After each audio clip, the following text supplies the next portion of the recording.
no one remembers that Facebook ad that you clicked on because of the first 3 seconds are shiny and bright and made you download the game. But everyone is going to remember an amazing, Super Bowl ad and tell stories, or be like, oh man, remember that crazy Old Spice commercial, So that's the difference, right? So I think where agencies survive is that you can always do iterative growth. And I think clients are good at finding iterative growth, but you only get exponential growth through agencies, through big creative ideas, taking creative risks.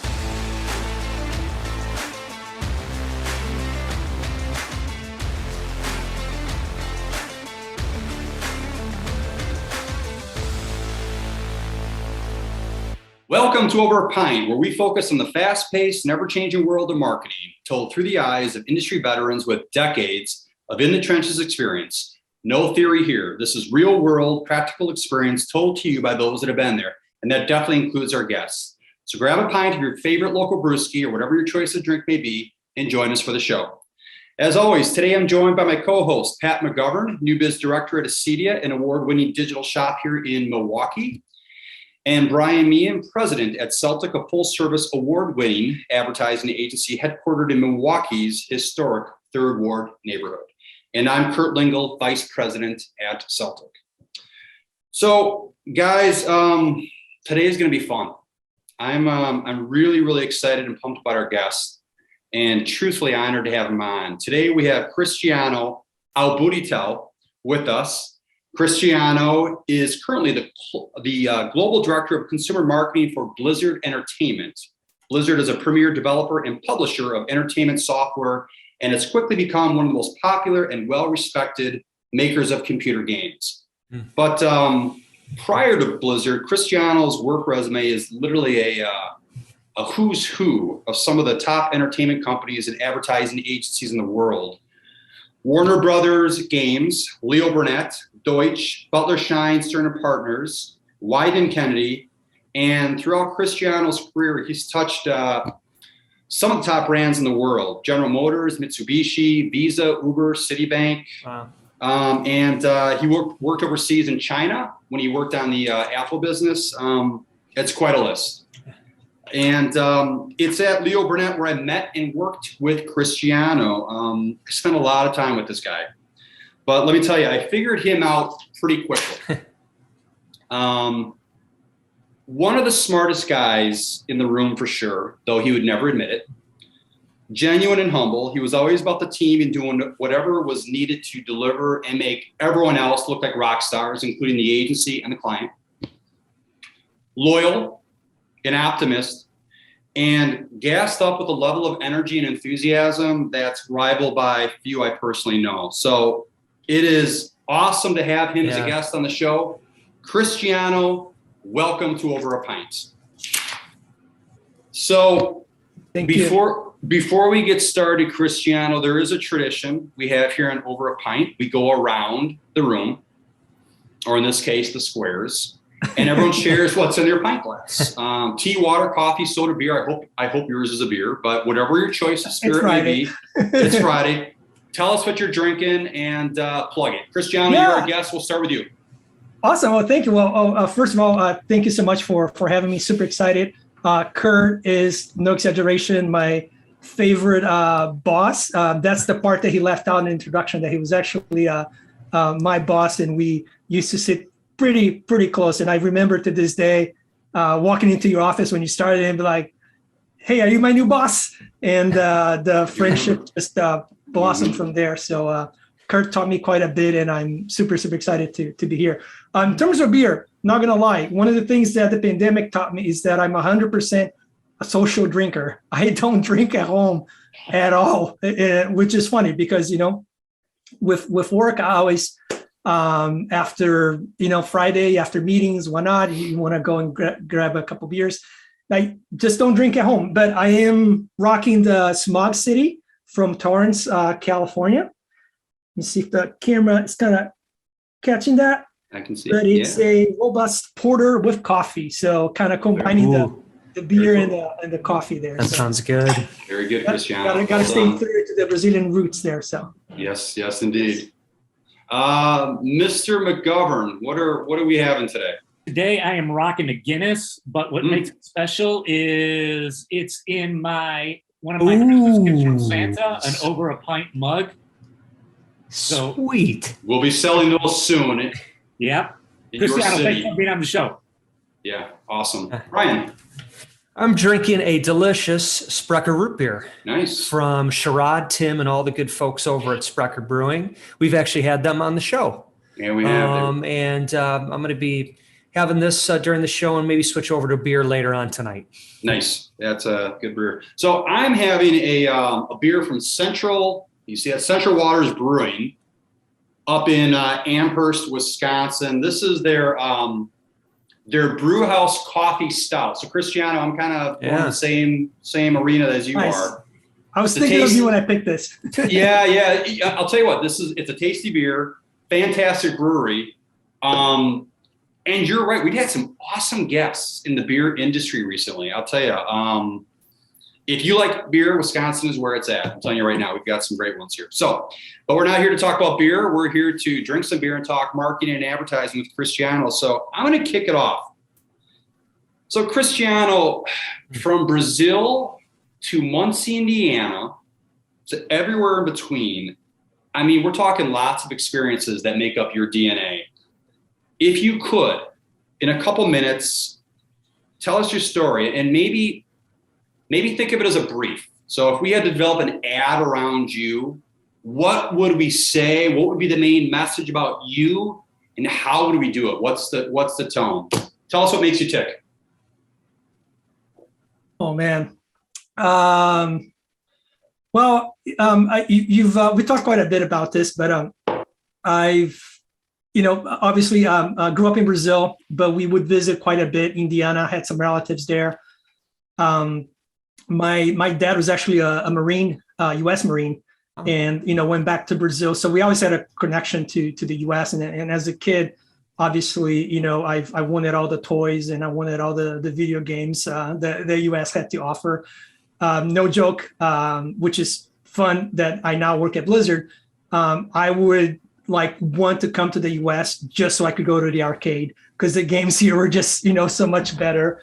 And, my dad was into gaming as well. So was my brother. So it was a family affair. We came here enough times that, I think I was probably the longest exchange student visa in the history of the immigration department. I think they got so sick of renewing my student visa that at one point they said, as long as you're a full-time student, your visa is okay. So I did 7th grade here, went back to Brazil, then came back my sophomore year, finished high school, went back to Brazil for another year, and then came to college and then stayed all the way through to college. So not really giving what makes me tick, but giving just a little bit of the background section of the brief, right? Yeah. And then in terms of what makes me tick, even in high school, I remember really enjoying film. MTV, showing my age, was the thing. I'm like, man, I really, really want to be a music director. I want to be like a music video director.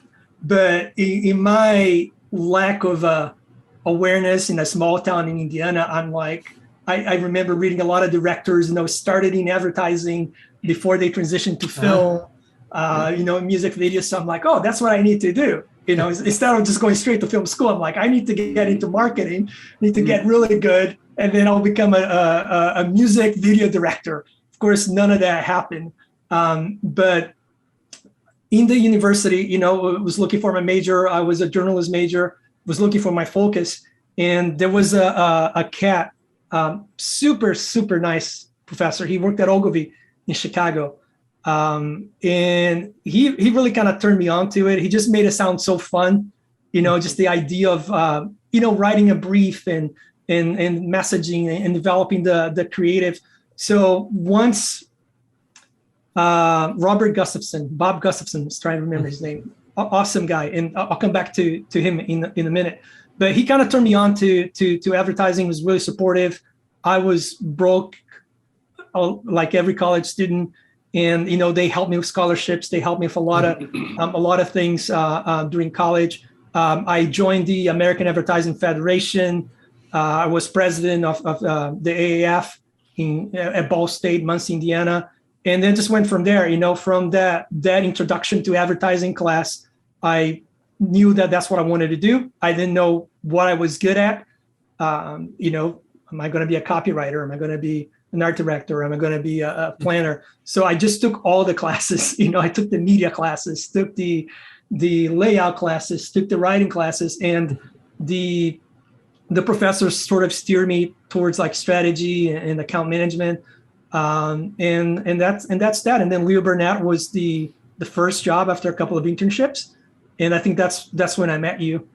So you're always saying, I'm an advertising geek, but yeah, I mean, I really was coming out of college. Like I knew about every agency, knew about every campaign, every creative team, because it was a subject, a study subject for me. And that was way beyond a couple of minutes. So you have to give me. That's okay.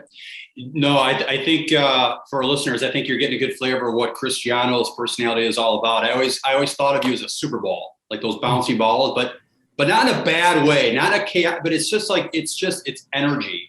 And it's infectious in a good way. Yeah. So, let's go on that a little bit, because it's your words, not mine, when we say you're an advertising nerd. I think you were the one who said it. I think it's written somewhere. So I'm not saying it, folks. Cristiano said he's an advertising nerd. You are just hungry about the industry. I mean, ever since I've known you, and clearly as we see your back, you are just hungry to absorb. You had said, Cristiano, as you got out of college and you started your advertising career, as you meandered through, you started on the strategy side, the account side, but and that's kind of where your path was. But I mean, clearly, if there ever was an example of creativity and how all of these other talents that we see at an ad agency can come into play on the account side or in one person, that would kind of be you. I mean, you've got a lot of, it might say account, or strategy, but boy, oh boy, there's a lot of, clearly, the creative. Has that helped you think, throughout your career? I definitely, and I think early on, I mean, even just at least knowing, like, out of school, how to write a brief, knowing how a media plan gets put together, knowing how the software, and again, I'm going to show my age, but how Quark Express worked, how Photoshop worked, just even the small things. And I know, obviously, talking, being creative, being more conceptual, but even just understanding the mechanical side of the other departments always helped with cross-functional, teams and relationships. And you're bringing a lot of flashbacks. I remember at one point we offered a media traffic person, again, I'm going to show my age, Leo Burnett, but it was like this nightmare because they needed to fax a bunch of insertion orders or something, and they were complaining, or like, I think you and I were like, we'll just do it. Just give us the thing. We'll do anything. It's one team, one dream. There was a art director who's now at Nike, who I stay friends with for 20 years. And I remember he mentioned once, I was the only account guy that had different ads, competitive ads, good ads from like different agencies on my cubicle. Like I remember, like anything that I saw, a campaign that I liked, I used to hang that up, and I think that's more common than he might have suggested. But I thought it was interesting that I was thinking, so not every account person maybe enjoys the creative product, or wants to be part of the creative product, which got me in trouble sometimes. But for the most part, developed a solid relationship with creative teams, and then really, I mean, that was my favorite part of the job, frankly, was the helping the ideation process, whether it's through data or finding effective ways to be more efficient with production or new technologies and whatnot. Yeah. I'd say and I don't know about Brian and Pat. I don't know about the two of you. It's like, for me, full transparency, I kind of fell into advertising by accident. Not ashamed to say that. I didn't really, I just fell into it accidentally. It just was one of those things, and I think it's been a good fit for me, for my career. But for Cristiano, for you, it's like, if there ever was an individual that was born for this industry and someone that knew what they wanted. It's an example of someone in our industry that just loved what he does from the start. So it's pretty cool. So, Cristiano, we kind of name dropped earlier some of the agencies you've been at, and we name dropped because we're in a position where we can name drop. You've worked at all these places, which is pretty impressive. Talk about that briefly, maybe. Talk about, if you could, boy, this is a loaded question, but you kind of hit it on the head. The industry has changed. So not only have you gone to some of the most well-known agencies that, we've heard of, the iconic places, but the industry along the way has changed. Talk to us about, how that's what your experiences has, what you've seen changed in the last X number of years as you've gone through these global agencies. Yeah, and this has been written, so many times, but I think that relationship, right, with that we watch on Mad Men. I actually never watched the series as much as I claim to be an advertising geek. I never watched it. I don't know why, but the idea of obviously, clients were making the products or providing the service, and they needed, a marketing team that knew more than the product. They understood the consumers, and obviously, a lot of those functions are now more in-house. So, just to be really, really brief, I think this idea of being a partner with a seat at the table to being a vendor, or to being someone that's just executing on a project, or bringing some production expertise. I think that was the biggest change I saw, and obviously you've probably felt this too. The retainer model gets challenged for good reason, every day. So the ability to be a little bit more, here comes buzzword, but more agile, and be able to be profitable, making a margin with projects, and understand, like developers understand, what's the burn, what's the hours, how do I deliver this fast and efficiently, how do I make this a gated process. I think at least in the West Coast, that's a lot of the agencies that are surviving, particularly like the mid-sized to boutiques are the ones that have learned to play the project game, right? That there will always be the AT&Ts of the world and the General Motors of the world that are going to favor like a retainer relationship because they have enough work to go on. But I say that is, in terms of the relationship between agency and client, that's one of the biggest things I've seen. And then, to be cliche, obviously just the technology in the data science behind the algorithms, right, kind of changed everything. If you want me to keep talking, I can go a lot deeper into that transition. Cristiano, I want to go a little bit deeper into this, but I really want to get your take, because you have worked with some just kick-ass shops, right? Like some of the best. Cristiano, if you could just take us a little bit through, like, what were some of the big differences? What were some of the things that you experienced? It's like, whoa, they do this here. Or were there any big differences? Or was it just very subtle differences? I'd love to get your take on that, because not only are you dealing with just different agencies, but different parts of the country, which just look at things a bit differently as well, right? Yeah. Sure. Sure. So, Leo Burnett always say it's probably like Ogilvy, it's probably like Procter & Gamble when I started. I always say, as an account person, was one of the best shops to get training. It was, methodical and systematic, in some ways too much. I remember somebody telling me a story that when computers are becoming a thing, they actually did some research to determine if computers would add value to the agency day to day. I remember they did studies like, are the employees that have MBAs more productive than employees without MBA? So everything they did was like, we're gonna research, we're gonna learn about it, and then we're gonna make a decision. But again, as an account person, and I lost some of that. I was never great at with my organization skills, but I remember it was like, you send the memo, you send the contact report, after a conference call with a client. And some of these things are lost, because of email and Slack and whatnot. But it was such a formal process. I remember they even had a binder where you would put the every memo after a conference call, after a big decision. So there was like literally like a binder of like every discussion decision that was made along the way with the client. But I think in terms of Leo Burnett, it was, great conceptual shop,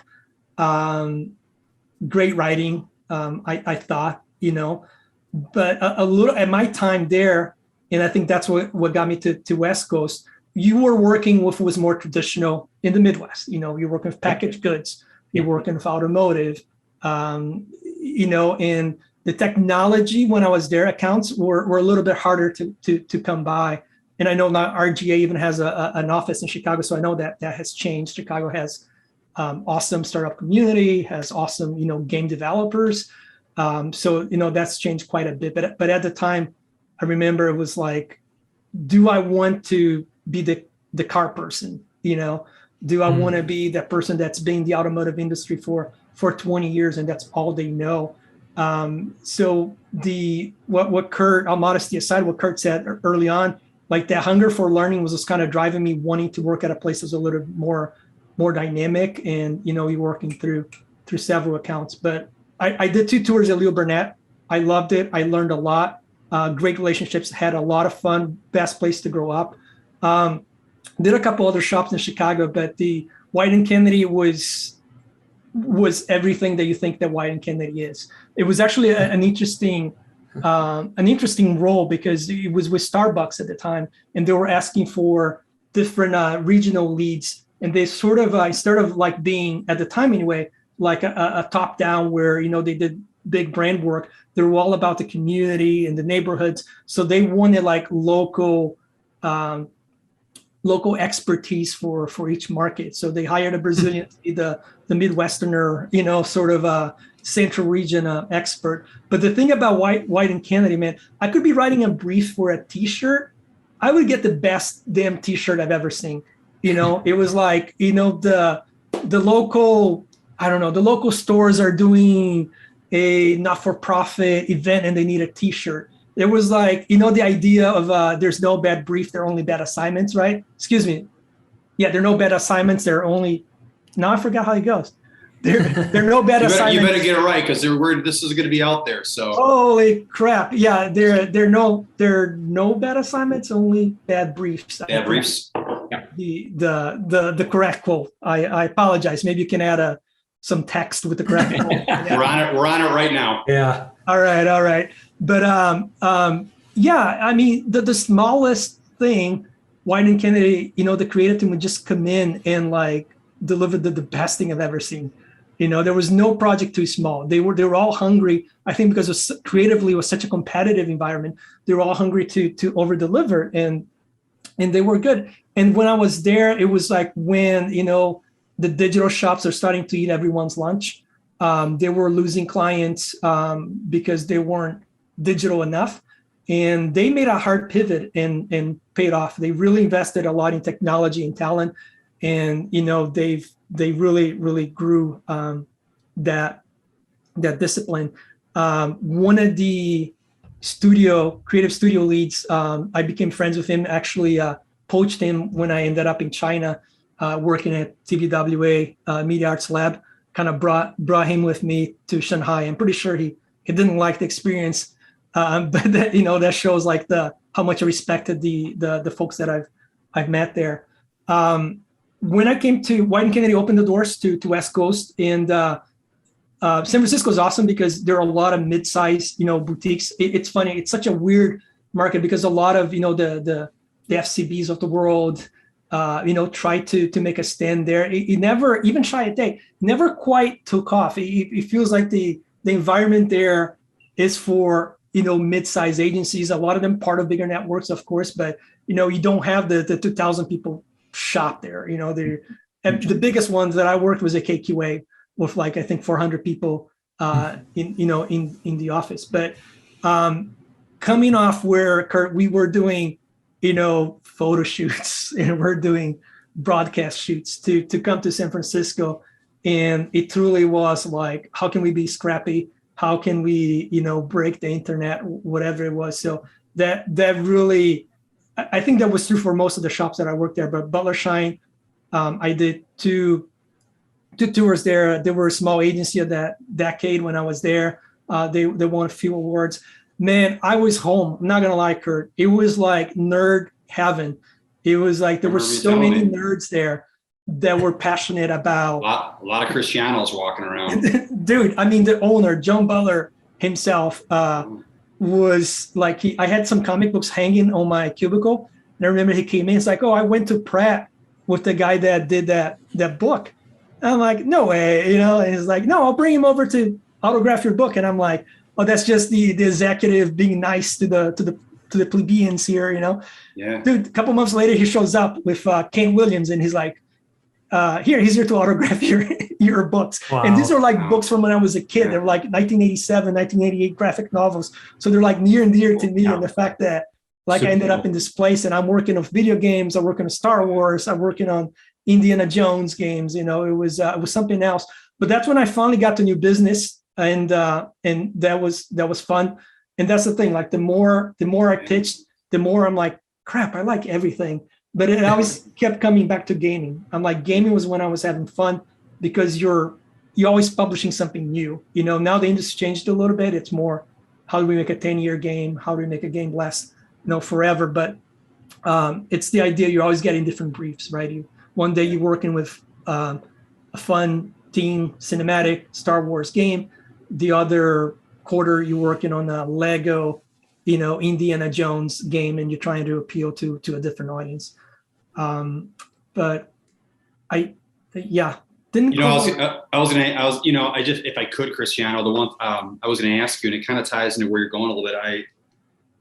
As you're kind of describing the different agencies and things like that, my question before you got going on that was, where did you find your stride? And I think it's loud and clear. It's like, where did you get into your groove? When did you really take off? I think you described things pretty accurately with, it's like there's good and bad and different at all agencies. But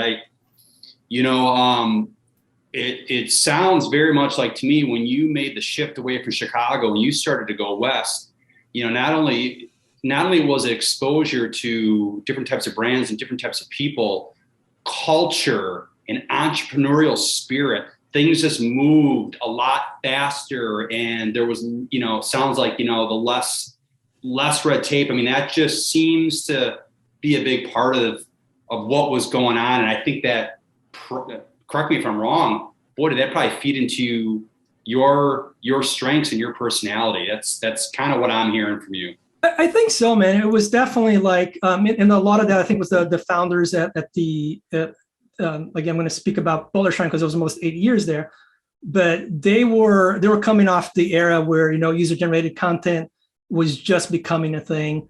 YouTube was just beginning to come in, but they were the folks that were like, let's just grab a camera and do something, or we can be the talent, or they were really like, kind of, we can do this ourselves, and we and we need help. So everyone there was like hands-on, and now at Blizzard, I've gone back and worked with them, and they still got that spirit, and I love it.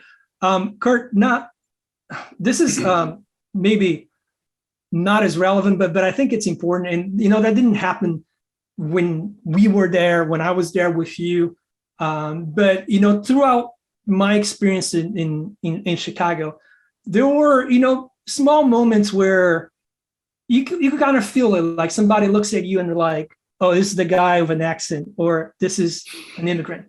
It's like it doesn't matter how much you've like proved yourself, you're always going to find people that are going to judge because of how you sound. And maybe my accent was a little bit thicker back then, I don't know, but I definitely felt a little bit of that tension, attrition in a couple of jobs in Chicago. When I came to San Francisco, my Patrick Kiss, he's still there, he's the president. I think he grew up in the East Coast, and he grew up like in a Cuban neighborhood. And it was like, other than you, man, it was like the first time that I felt like this guy's looking beyond, what I sound like or what I look like or how I dress. and he's really looking at the work that I'm producing. And he just kept opening doors, just giving me an opportunity. Much like you, he was like, if I wrote they invited me to pitch Starkist at the time. They're like, hey, I know you didn't sign up to be on your business, but we need your help. And I was so new to the agency, I didn't know who did what. So I wrote the whole deck. Like I wrote the whole thing, obviously didn't go deep in creative ideas, but I wrote the whole upfront, the insight, where we should focus on. And it was just like, holy crap, you didn't need to do all that, but I love that you did it. And he gave me credit, and he like put me in front of the CEO, put me in front of the chief creative officer. He's like, Cristiano did this, Cristiano should present, so it's like, I'm thankful to him as I'm grateful to you, like open a lot of doors. And I think that was part of like finding the groove there too. It wasn't just we move a little faster. We're going after projects. We're working with games. It was a little bit like, there's a little bit more diversity. And we all know, the ad industry in general has had some challenge with that. So felt a little better in San Francisco for some reason, Hey, Cristiano, I've got a question for you. You have such deep experience in the agency world, and then you jumped into the gaming world. And then when I first blush, you look like, well, those are kind of two different things. But then when you dive into it, it's really very similar to advertising. I mean, if you're developing a game, it's understanding demographics, it's understanding content that people want. How do we engage them to keep coming back? I mean, those skill sets that you learned on GM or Starbucks, I bet has applied to the gaming world. Has it not? 100%. You're looking at, what the reasons why people play, the reasons why they don't play. Yeah. As you said, what brings them back? What is the power fantasy? What is the social triggers to want to play? And that permeates, obviously I'm on the marketing side, but that permeates everything, particularly mobile. Like, okay, how do you, it sounds evil, but like how you monetize a free-to-play game, how to create, they call like the core loop for how people kind of come back to a game. So yeah, and some games now are multi-games. Every quarter, every 6 months, you have a new chapter or a new DLC or a new event.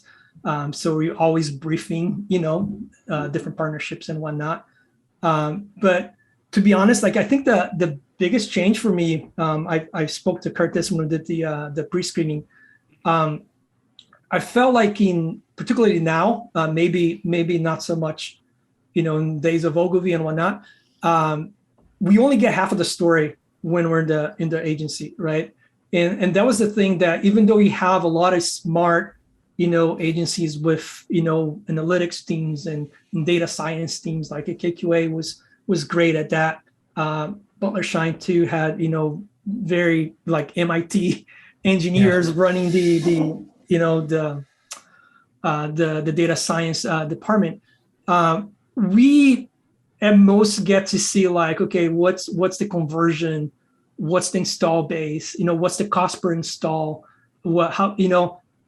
impressions, sentiment awareness. That was the shocking part to me. It was just like we spend so much time just talking about, sentiment, impressions and whatnot. And that's all important. It's still very important, particularly when you're building 10-year-old brands. But when you're like on the client side and you're a bit of a quarter to quarter situation and you're trying to, to make the next, revenue target, things get a little bit more hairy. But what I really meant to get into is the data aspect of it. Like we never saw, for instance, like, okay, this ad performed well because we generated a lot of downloads. What I was telling Kurt is like, now I go back to agencies and I'm like, okay, I got 2 sets of ads. This drove 5 million installs. This drove 10 million installs. Which one is better? And they're like, well, clearly 10 million installs. It's scaled, better conversion, better IPMs. And I'm like, well, the ARPU, the average revenue per user for this 10 million download was 2 cents, and for this set was $1. So which one is better? So that's the part that we're missing. And I encourage clients to be, as much as the law allows, be more transparent with the data. So partners can understand that, and help us optimize, do the creative optimization the way it should, And then, sorry, and I guess the last shift is just the volume, particularly when I was working on mobile user acquisition. You know, it's you can't spend 6 months on that one beautiful ad, you know, because you may have a shelf life of 2 weeks. It's better to make 50 ads and see which ones are performing, then optimize accordingly, and then iterate because it's performing, you know. Cristiano, I just love your background, man, and it's super cool, just super interesting. One of the questions I'm dying to know from you is, because you've been deep within the agency world. You understand that space intimately. You've worked on all sides in a lot of different agencies. You also now have the client side, right? So a person with your background, knowledge, experience, okay, when you come to look for agencies, what do you look for? Like obviously they have to have creative chops. So, I mean, there's got to be some, like, these are the kind of the table stakes. But above and beyond that, what are some of the things that's like that you look for to go, yeah, these are the men and women I want to deal with. Yeah, these are the people I want to hang with. Yeah, no, that's been the most fun aspect of being on the client side. Is kind of sit on the other side of the table and understand how teams look. You know,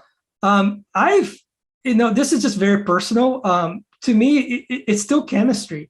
It's still like, do I want to work with these people? You know, it doesn't matter if you knock it out of the park, you know, right away. It's like you might be new to the industry, but we're coming to you for a reason. We're coming to you for, you know, your ability to develop work. I can teach you about my industry where needed. It's more like it's the chemistry there. And I have to say, man, and again, this is a very personal thing to me, but a little bit of humility with confidence, if that makes any sense. It's like, these are the things I know. These are the things I don't. You know, there's no worse thing than I got all the answers, you know, and it's like, no, you don't, because of the example I just gave you. You know, you're now looking at the data that we're looking at. You only understand, you know, half of the problem. So to me is that, and another example that Kurt and I have spoke about it quite a bit. I think there's still a lot of agencies, and particularly in the Bay Area, where the idea of working side by side with a client and like storyboarding things together, writing copy together, or just doing the whiteboard together, it's like, no, I'm not gonna, you know, I gotta go back to the shop. I'll come back to you in 2 weeks. I had clients begging, you know, particularly like in the startup environment of the Bay Area, where they didn't know what the process was. They just knew they wanted to solve problems, create campaigns and whatnot. So like, okay, so why don't we just workshop this together right now, you know? And I remember like creative teams at times being like, oh, no, we gotta go back and we gotta do research. And I'm like, dude, the client's begging to work with you. Even if you don't take the ideas, you know, to fruition, just do it. Work together, write copy together, you know, good ideas can come from everywhere, and they truly can, you know. And I think that's, I don't know, man, that when you go to YouTube or go to Twitch or go to TikTok, it's like, is creative development an expertise? When everyone, you know, can make content that trends better than a lot of the work that agencies do, you know. So it's like, you know, listen and be part of it and work together. And everything is a trial, you know. No one has the answers of like, this is exactly what we have to do, you know. So, you know, there's a lot of I mean, and we all know it, there's a lot of ego that's tied to our industry. And it's been earned. Obviously, it's warranted because there's been a lot of it over the years. And Cristiano, I love what you're saying. I mean, we're parallel thinking with you too. We have the same philosophy here. It's like, we always look at what we do as a marathon. It's like, you know, it's like, and you damn well better like the people you're running the marathon with, because when you do, you're going to have success. It doesn't mean that we're always going to be right. It doesn't always mean we're going to be guilt, but you got to like the people you're running the race with. And I agree. It's like, being an extension of each other, whether it's the client is an extension of the agency or the agency is an extension of the client. The best success that we see at our agency happens exactly when you describe what you did. It's like when we're working together and there's ownership. Doesn't always happen. Sometimes a client doesn't want that. And at some agencies, that's not the model. But here, we definitely champion that philosophy. You know, I was reading something about, so Neil Christie, he was the former CEO, correct, at Wieden Kennedy, London. If I remember correctly, it was Neil Christie. I remember the name. Go ahead. I was just going to say, it was interesting because in preparation for your interview, I know he used 3 words to describe the ideal client. And he said, brave, demanding, and nice. And I think about, those words, brave, demanding, nice, and like what Cristiano said earlier about his experience on the West Coast. Boy, there's not a disconnect there. But I want to focus on the word nice. If I were to ask you now, because you're on the client side, I mean, describe 3 words, if you could, of what would be an ideal agency. In principle, you describe it. So what would be 3 words that you would say is the ideal agency? At least for me, top of the list would be, collaborative, kind of a compound word, maybe data informed, and not necessarily in this order, but, and obviously just creative courage, you also don't want, you still want agencies to have despite what I said earlier, you still want the agencies to have the gut, to have the confidence to come in and present what they believe and fight for what they believe. It's just understanding what is that line where you're working together or you're being condescending, right? Collaboration and creativity and having that, again, I know it's cliche, but the art plus science side of the business. I think those that's important. Kurt, just go back to one thing in a second. This is awful to say, man, but here's a tip too for new business, man. When you're sitting, if it's like a formal like RFP, and you're going through like a proper consultant firm and you're the client, and you're just sitting there and you're like hours and hours and hours. Sometimes you can even remember who did what, who presented what. It honestly starts to blend. And this is awful to say, but you're like, well, which agency presented that again? What was the idea that they had? Sometimes they're too similar. Sometimes they come to the same conclusion. But I don't know what it is, but build something to the script that's like, they're going to remember this, they're going to remember who we are because they're the ones that brought us whatever flowers, or they're the ones that brought us I remember BSSP, they used to brew their own beer, and sometimes they bring here's what we did in our shop, and here's our own brand for beer, or gonna do I don't know a proper tour anyway, because every inch is like, we're so passionate about your business. Oh, this was such a fun brief for us. They're we tend to say the same things because they work, but when you're actually like side by side, it's like, how do you really stand out and make it memorable? It was interesting. I was on Butler Shine and Stern's website, and it was interesting right there. They kind of have a lot of agency cliches, and what they did is they put the red line through it. Boom, boom, boom. Like, we connect, whatever, we do this, and we make meaningful. And and I think where they netted out was, we make the work, or we make things interesting. It just is like, to me, when you said that, Cristiano, kind of like, just make it interesting, stand out, versus getting lost in the weeds, right? Right.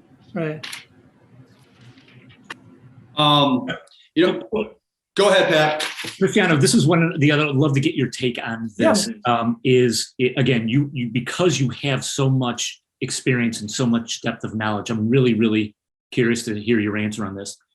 And that is, it has to deal with kind of where do you see agencies going, right? I think they're always going to have a place, but I'm blown away by the people who are doing like their own personal branding on like TikTok and Instagram. And it's like, oh my gosh, these guys are like killing it. They understand how they connect with they know how to build a community.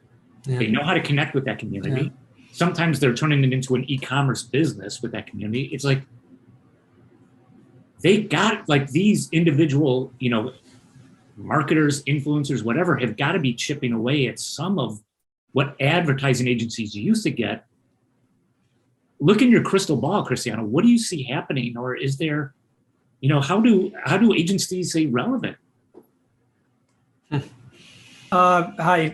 I don't know, man. It's a great question. And between us, I mean, it was part of my fear as I was getting older. And I think that's why I started, to see like, what else can I do? Because, between clients bringing, some of that expertise in-house, or building their own internal, productions, teams and studio teams and creative teams, hire a lot of former agency folks like myself, and just the speed of creation, as you put it. I don't know the answer, but I can tell you like some of the things that have impressed me. It's I don't know. It's like how quickly can you get to the work, and that's going to vary by client. That's going to vary by industry. That's going to vary by who's writing the brief. But it's, we've had partners where you pay like $250,000 and you get a PowerPoint as the output, and the work may map back to all the strategic development that was done. It may not. So here's where I'm a hypocrite, right? On the agency side, I'm like, that's absolutely important. We need to understand the problem. We need to understand the category. We need to understand the audience. Right. And by the way, I'm burning hours doing this on my side. So we're going to charge you good money to do this strategic work to get to a positioning. But then I have to go to a studio that's making a game and talk about P&L and be like, well, we spent $250,000, $300,000, and I have this deck, and it's like, okay, how is that going to help my bottom line? Oh, it's going to inform the work that we're going to develop. And again, if you're a marketing person, you understand that. But if you're like an engineer or product person, and you're looking at burn, versus delivery, that gets challenging. And with the part that's shocking to me, it was a little bit, a lot of this change with the IDFA deprecation with iOS, 14, iOS 15, but it was that ability of like dollar for dollar. I could look at things on return on ad spend. I had for mobile games, some of this is changing, but it's like, okay, I know what my payback curve looks like.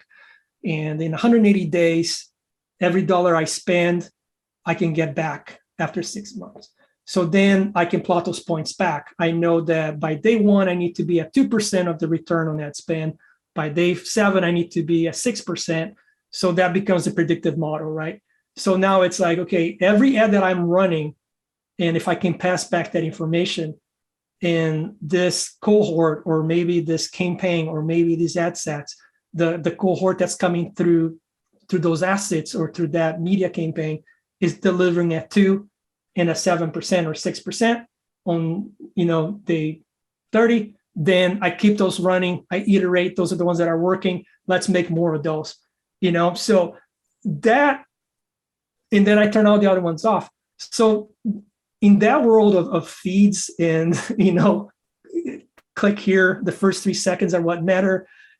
A lot of that research is like in real time, where before, and you still got to do this, right? Where before you're going to go to focus group and you're going to like have this environment of people sitting around the table talking about storyboards. And it's like, there are agencies out there that are producing videos in a week, and I'm putting them into my, algorithms and running them on Google UAC, running them on Facebook, and I'm seeing results immediately. And I'm like, give me more of those, And I have data now where it's like, okay, we spend $5 million on this ad, and we spend $50,000 on this other ad, and the one with $50,000 is doing better than the one that cost us an arm and a leg.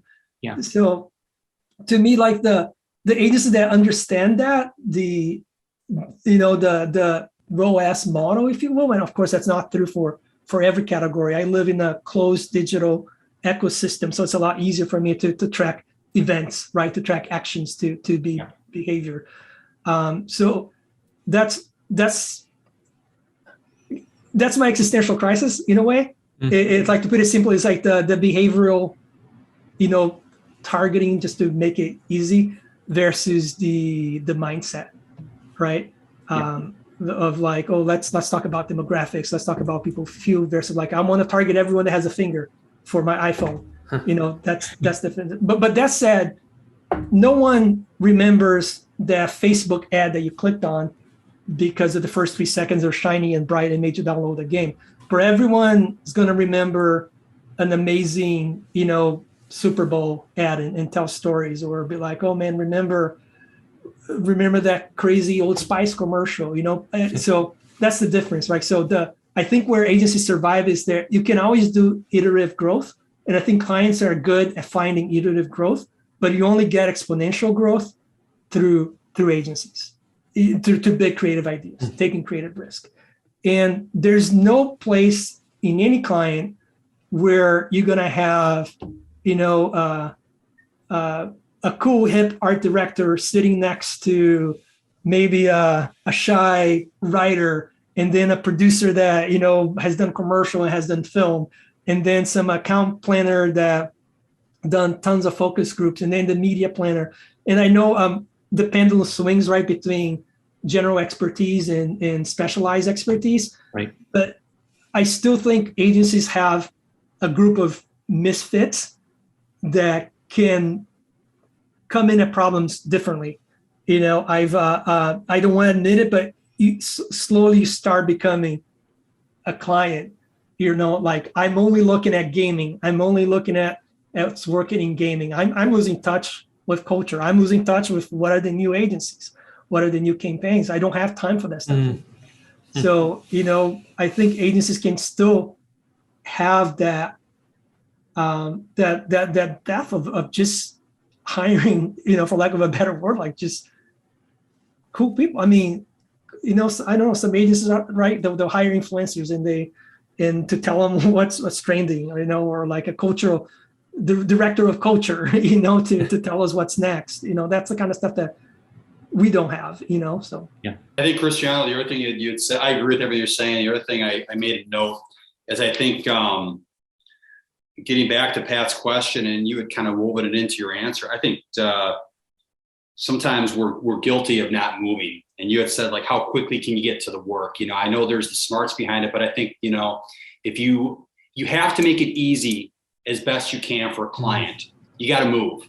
How quickly can we get to this? How quickly can we move? And it's like, you can have your ship sitting in port forever, waiting for the most perfect plan, which never happens. You could sit there and ideate forever, or you could say, I got a pretty good plan. Let's start sailing this ship, because we have to move and we got to get things done. And some of the things we're just going to figure out at sea a little bit, not everything, but sometimes. And I think that gets back to, what we're seeing more and more. I think the client expectation is, let's move. Let's get to this. Let's figure it out, because things are happening so much in real time, and they can't afford to sit on an assignment forever, that being the client, because to your point earlier, there are pressures, there are financial pressures, there are goals they have to hit, and the agency needs to make it easy. So, Kurt, and I think just test it, like do a lo-fi version of the idea that you want to do, instead of like running a quant study. Run it as a Facebook ad targeted at, specific affinities. Do a lookalike, modeling based on, a thumbnail test of what people are responding to. So there's a lot of ways to kind of get to the beta version of the work, without having to be so methodical and actually have, this is not a qual study. This is not a quant study. This is actually an ad that we ran before we came here to your pitch. And here's the lift that we saw versus the control, which is the ad that you're running right now. Hey, sorry, we actually put up some dollars behind it and we run an A/B test on Facebook against your existing execution. So there are like ways to come back with that. And I'm sorry, I know we're probably at time. I just got one more thing I wanted to say, which I think is important that I'm seeing a lot. The agencies that are like, I don't know if I should call them agencies, but that are like mobile natives because of my experience with mobile games. Dude, it would flip you out. It's like, we'll be back in 2 weeks and we'll have 30, different video executions for you. It's almost like they don't know what they don't know. They don't know how hard it is to make the work. So they make the work really fast and do lots of it, and there's one agency I work with, and their whole model, it's like they put the brief in the network and different creatives all over the world will respond to that brief. They pick the ones they like. Everybody gets a little bit of money. And then they come back to me with like 50 ideas, wow. And it's like, if I'm working with some of our partners, are like, well, we're still looking at the manifesto, we're working on the positioning. And that's the other thing, man. I take the manifesto to like product guys and like, so is this an ad? Is this a script? No, it's just to kind of show you where we're going, where to go. So what do I do with this? It's very well written, but I don't understand it. How is this a marketing product? So you're going to produce that? Oh, no, we can't produce. It's too long. It's that sort of like, show me the meat, yeah. Right? Or where's the meat? So. Yeah. So I've got one final question for you. So Cristiano went to Ball State, Muncie, Indiana. And obviously he loves Ball State. I know it's a big part of his past. So Cristiano, I guess I just want to know how much you know about your school. So I'm going to ask you. No, I'm going to ask you a question. I'm going to embarrass myself. You're not going to embarrass yourself. Don't worry. What is the frog baby? Oh, it was a pond. I can't remember where exactly. Maybe by the library. It's close enough. There's a little baby and frogs around it. So it was kind of like a place where you would say, "Hey, let's meet at the frog baby pond." What's the gum tree? What's the what? The gum tree. Oh, I don't know what the gum tree is. I'm sorry. Apparently, the student body also places chewed gum on a campus tree. The tree is named the gum tree, and the act is considered a campus tradition. Apparently, that's a tradition that Cristiano never took part in. I thought you were going to ask me about David Letterman being a Sigma Chi and that kind of stuff. No. So, hey, Cristiano, as we wrap up, as is always the case here on the show, the final word is yours. So, is there anything you want to plug, say before we say goodbye? It's been a pleasure having the show, but final words are yours. Okay. All right. Well, first of all, a pleasure being here. Great to meet all of you. It's funny. Like, I knew Kurt was going to go back to where he is. I think the more I got to know him and the more we spent time with Burnett. And I remember just always being so proud that it's like, oh man, now he's a partner, he's doing so well over there. So, you always have a place in my heart, Kurt, and I'm very grateful for everything that you taught me. I think you set me to the right path, and I don't know, man. I do think about the good people in my life a lot. I'm very grateful, and you're definitely one of them. You were protective. You helped me when I needed help. You were more than a boss. You are a really good friend, and I think I've only stayed there as long as I did because of you. So I appreciate it. That's very nice. Thank you. I mean that genuinely. Those are nice words. There you have it, folks. This has been Over a Pint with Cristiano. Likewise, I'm proud of you. Consider you a friend. You're doing great things, and really appreciate you spending some time with us today to just share some insights and some fun too. So on that note, everyone, Cheers. This has been Over a Cheers. Pint. Thank you, Cristiano. Thank Good you. weekend, everybody. Have a good one. You as well.